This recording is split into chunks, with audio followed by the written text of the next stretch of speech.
Amin.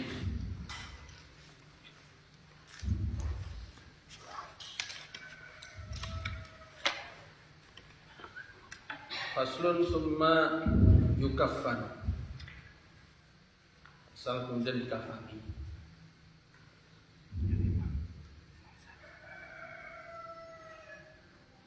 Fa in kana rajulan nutiba lahu thalathul lafa'ifah biyadin maghsulah kullu wahidatin tasturu kullal badan. Kalau laki-laki disunahkan 3 lapis putih dan sudah dicuci. Setiap lapis menutup seluruh badan. La qamasa fiha wala imamata, tanpa gamis, tanpa imamah atau sorban. Nah, segini ini waktu Abiyah di langitan itu kan langsung kita undang orang biasa mandikan jenazah. Apa di sini sebutnya itu? Yang petugas desa itu. Israk apa? Hah? Kalau di Jawa Barat apa disebutnya? Kalau di Jawa itu namanya modir. Apa di sini namanya? Enggak ada petugas khusus itu enggak ada. Kalau lebih kan untuk nikahin. Kalau untuk yang jenazah apa? Orang sudah bisa kaya enggak tahu, enggak pernah ikut apa? Apa Mar? Enggak tahu juga. Nah, gitu aja. Kita undang. Kita mudzakarah. Ya itu wallahu a'lam, karena udah lama ngaji bentuknya sehingga kelupaan atau gimana, itu nggak cocok dengan keterangan ini. Jadi yang mereka buat itu 3 lembar itu setengah-setengah. Jadi misalnya untuk membungkus mayat itu, misalnya taruh aja mudahnya panjangnya 2 meter, ya. Lebarnya biar tertutup semua, misalnya 1,5 meter, misalnya begitu. Nah, itu mereka buatnya enggak begitu, panjang tutup 2 meter, tapi lebarnya setengah meter. Nah, atau 70 cm, 70 cm, sehingga disambung, dibungkus, tembus semua. Katanya dari kapan gitu? Ya dari dulu. Berapa petunjuknya gitu? Ini petunjuknya begini ini. Petunjuknya begini ini, bahwa tiap lapisnya itu udah cukup untuk kafan sendiri, ya. 1 lembarnya cukup untuk ngafanin utuh, udah cukup. Tapi diperhatikan nggak begitu. 3 itu seolah sepertiga. Ini lembar taruh tengah, jenazah taruh lembar ini pinggir, baru diikat. Saya ini campur satu kelihatan. Enggak begitu. Itu misalnya. Makanya perlunya ilmu disampaikan. Nah, kemarin kita bahas tentang memandikan jenazah. Kan diwajibkan kalau menyentuh aurat itu, maka tangan yang membasuh harus apa? Dilapisin. Ya, pakainya sarung tangan, pakainya begitu. Kalau dia ini mewajibkan, saya paksa itu harus, kata dia, mewajibkan anak dari jenazah ini memasukkan kelingkingnya ke dubur bapaknya untuk ngorek-ngorek semua kotoran. Kalau itu dipakai sapu tangan ya nggak apa-apa. Tapi praktiknya enggak. Ya suruh ini biar sebagai baktinya gitu ya. Itu kan ajaran-ajaran tambahan gitu yang kadang nggak ada dasarnya, hanya pakai logika perasaan yang nggak berdasar. Gitu. Jadi kalau nggak berdasar kan setan bisa masuk situ, bisa kebablasan seperti yang di sebagian negara di luar negeri sana. Kalau laki-laki mati, wanita untuk menunjukkan baktinya, maka dibakar bareng suaminya. Kebablasan begitu. Itu contohnya.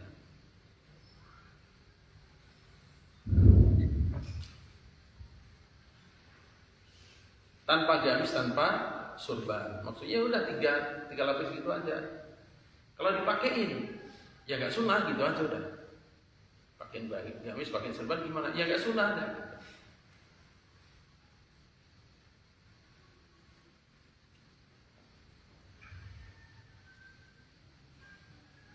Fa in zada 'alaiha qamisun wa imamatan, kalau dia tambah atas 3 lapis tadi gamis dan imamah, surban, jaza boleh aja, tapi nggak sunnah gitu.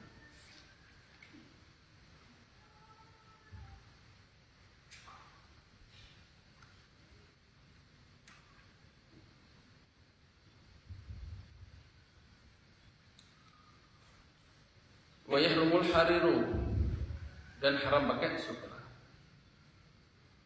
Walil mar'ati, dan bagi jenazah wanita, izarun, sarung, wa khimarun, dan kerudung, wa qamisun, dan gamis,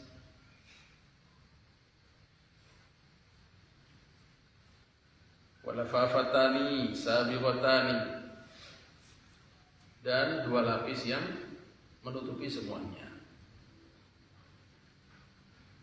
Gamisnya jangan bayangkan gamis baru beli direnda-renda dia enggak begitu.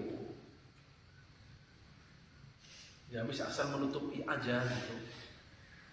Jadi kalau yang biasa dan benar gitu, ya kain kafan itu juga dipotong dengan cepat begitu. Jadi dipakai jahit tangan itu secepatnya udah.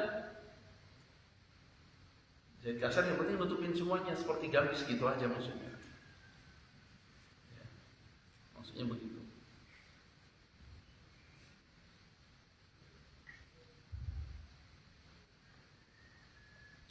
Dan sarung, kemudian khimar, dikerudungin. Baru kemudian lafafatani, 2 lapis dan kafan.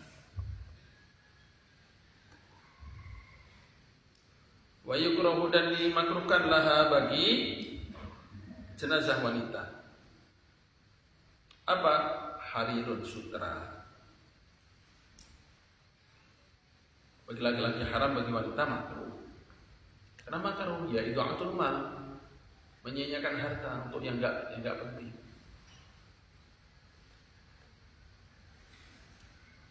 Wa muza'farun, dan kain yang dicelup dengan za'faran, safran itu. Safran direndam, akhirnya pakai untuk nyelup gamis ini, kafan ini, makruh. Wa mu'asfarun, mu'asfar ini diwarnai seperti warna kunyit begitu. Ya, ada wangi-wanginya, ada warna ngejreng, wangi lagi, makruh. Nah, ini sempurnanya.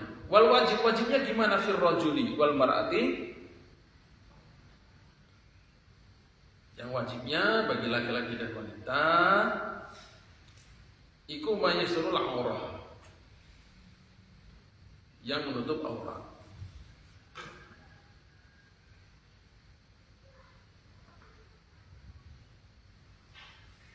Berarti gimana? Ya kalau laki-laki pakai sarung 2 ya nggak apa-apa. Nggak ada kain ini. Cuman antara lutut dan pusat, nggak ada lagi. Udah, cukup segitu. Nah, cukup segitu. Makanya dalam perang Uhud itu kan sahabat Mus'ab,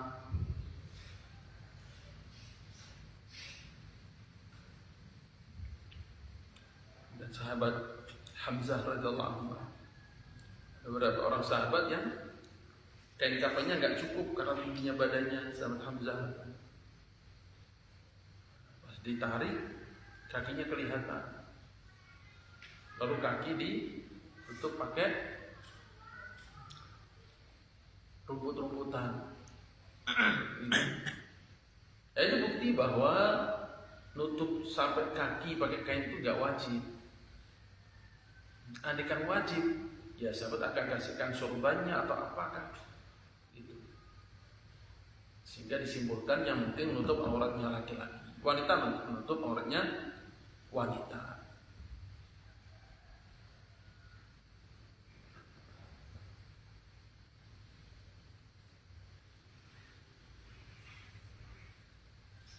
Wa yubakharul kafanu, dan diwangikan. Yubakhar, diasapin pakai bukhur itu. Yang kadang-kadang kita bakar itu. Nah, diasapin pakai itu supaya wangi. Itu biar apa? Ini indahnya ajaran Islam. Sudah meninggal pun dijaga kehormatannya. Ini gunanya bukan nanti dikubur supaya malaikat senang, wangi. Enggak begitu. Maksudnya supaya kalau jenazah ini mulai berbau, enggak kecium oleh yang hadir. Saya itu kan ada yang cepat, ada yang lambat itu. Ada yang baru sebentar berubah bau aja. Ada yang lama tetap enggak berbau. Ada yang setelah dikubur pun masih wangi. Wangi itu sampai terpancar keluar. Di Pakistan sampai ada seorang alim itu wangi dari sebelah kepala, sebelah badan, sebelah kaki itu beda. Itu tanya diambil dibawa pulang itu tetap wangi. Tanahnya wangi. Abi pernah dibawakan juga selain tanah, kafan sobek itu ke bawah wangi. Pernah juga ziarah ke satu makam, baru mendekati Allah. Padahal di sana tuh nggak terbiasa makam dikasih bunga, itu nggak terbiasa. Itu mendekat wangi, nggak ada bunganya, wangi tapi bisa begitu. Kadang-kadang Allah nampakkan begitu. Jadi yukhbakharul kafanu, kafan diwangikan pakai bakhur ini untuk di dunia, menjaga kehormatan jenazah waktu di dunia supaya gak kecium bau oleh orang yang nyalatin, yang doain dan sebagainya begitu. Wa yudharu 'alil hanut wal kafur, dan ditaburkan atasnya hanut, parfum campuran biasanya itu. Kalau di Arab saja ada oud, ada kasturi dan semuanya dicampur begitu. Kalau di Indonesia biasanya apa? Ada yang tahu kan? Yang pernah ikut ngurus itu. Kalau di Indonesia biasanya itu yang terkenal apa? Minyak serimpi namanya. Udah khasnya jenazah itu. Wanginya menyengat begitu. Ya bagus. Supaya kalau ada perubahan bau jenazah gak kecium.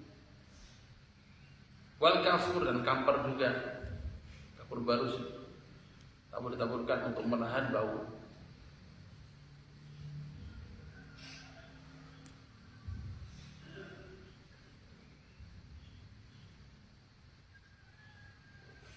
Allah. Waj'alu, dan menjadikan qutnan katun bihanutin dengan sebaran parfum ala manafidihi wa madi'il sujud, di lubang-lubang tubuhnya, hidung dikasih.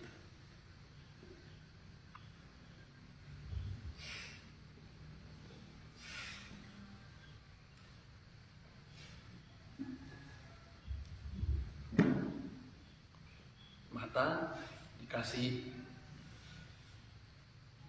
di telinga, mata, hidung dikasih kapas gitu. Soalnya begitu. Wa mawadhi' sujudi, dan tempat untuk sujud, ya 7 ini. Dahi, 2 telapak tangan, lutut dan telapak kaki.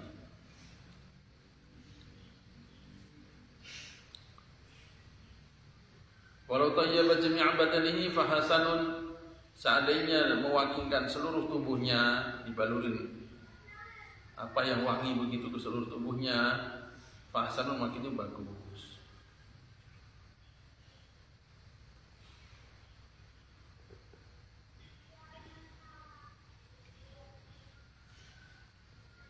Ya tadi fungsinya. Satu, supaya menjaga kehormatan. Yang kedua, secara azab zahiriyah lebih bertahan lama jenazah. Fa'in mata, bila seandainya mati sapa jenazah mayat itu muhriman dalam keadaan berihram, jangan sampai santri bilang ini muhrim saya. Muhrim gimana? Seolah fasih padahal salah. Ya, ini masih muhrim dengan saya. Kapan berangkat hajinya? Muhrim, masih muhrim. Masih apa? Mahram. Seolah fasih bener. Ya muhrim apa muhrim? Orang ihram umrah enggak, haji enggak, bilang muhrim. Fa in mata muhriman, saatnya meninggal dalam keadaan berihram, harumat tibu. Nah, maka haram itu diwangikan. Hukum ihram masih berjalan. Wal makhitu, dan pakai baju putih juga jangan. Wa taqtiyatu ra'si rajuli wajib mar'ati, dan kalau laki-laki ya dibuka kepalanya karena dia sedang ihram, kan nggak boleh tutup kepalanya. Wajib mar'ati, perempuan juga nggak boleh tutup wajahnya kalau meninggal dunia dalam keadaan berihram.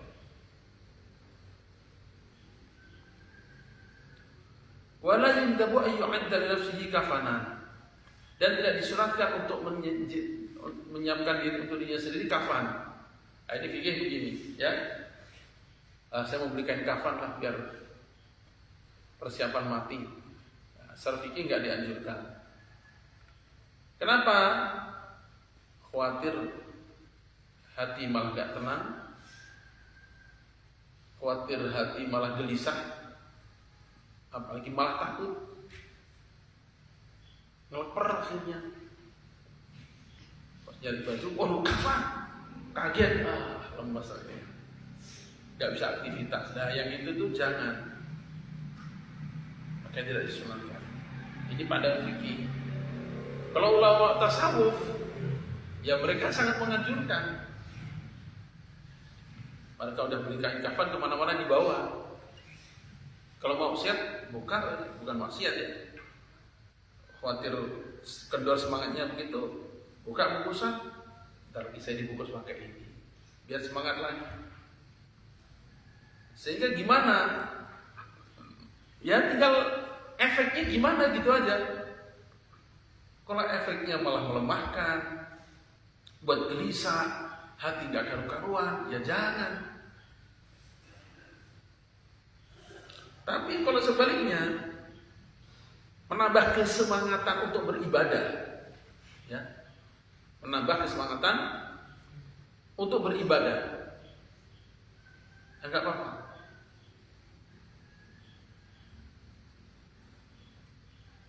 Dalam pandangan ahli tasawuf, illa ayyaqta'a bihillihi, kecuali kalau dia pastikan kehalalannya. Ini mumpung ada rezeki yang saya yakin halal, dah belikan kafan aja. Dan nanti gak ragu-ragu daripada saya meninggal kafan belum ada, yang beli pakai uang apa.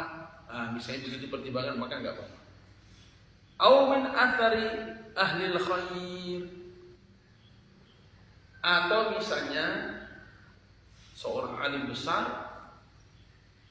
udah disabitkan kafan, dibungkus, ternyata berlebih. Nah, dikira 3, ternyata 4. Maka yang satu nggak jadi dipakai. Misalnya begitu. Oh udah, ini ada berkahnya ini. Habis dipakai, seorang soleh tapi nggak jadi. Dikasih siapa mau bawa pulang. Nah udah bawa pulang. Gimana kira-kira? Tenang nggak ini? Kalau malah nggak bisa tidur ya jangan. Kalau malah nggak bisa tidur ya jangan. Dan pikirkan juga tentang kanan kiri gitu. Ada orang yang juga seperti itu. Tiap tidur pakai putih itu pakai kafan dan ini aja. Ya kalau untuk dia nggak apa-apa, kalau untuk yang lain menggelisahkan ya jangan gitu, mengganggu itu namanya. Kemudian saya ingat mati ilmu ini ya hanya dengan cara itu. Nah, itu kan ya dia bagus, untuk yang lain nakut-nakutin. Ya jadi nggak bagus. Ya. Jadi nggak bagus. Memang dianjurkan untuk ingat mati. Tapi yang Rasulullah SAW atau para sahabat mengerjakan itu nggak didapati, riwayat itu nggak didapatkan. Beda dengan wasiat, ya itu suruh nulis memang. Kalau wasiat disuruh nulis minimalnya catatan utang. Ada nggak yang punya utang ini? Atau semuanya? Hah? Coba ada nggak di sini yang nggak punya utang? Ada nggak? Angkat tangan. Ada? Berarti semuanya punya utang. Kenapa diem aja dari tadi? Nah itu mesti dicatat itu.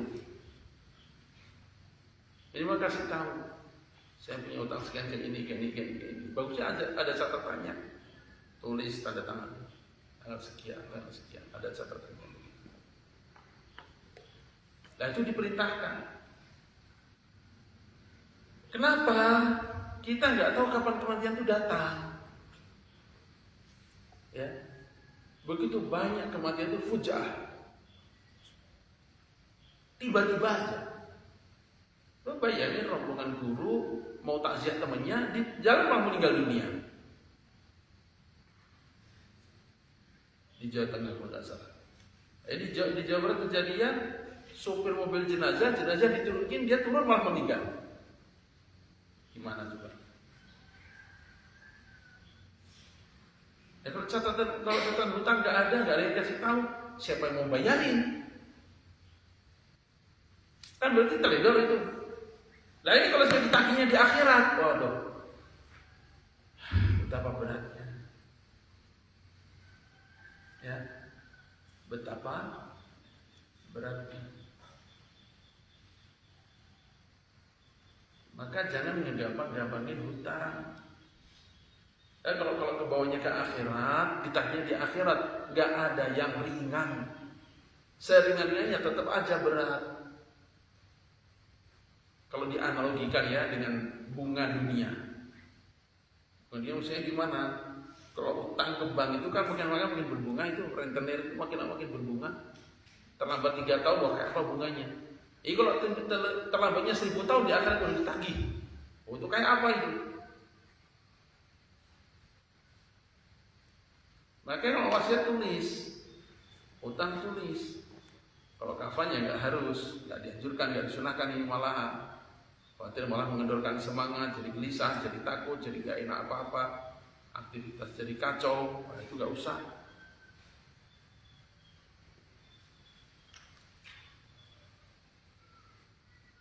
Takraw dulu aja. Subhanallah.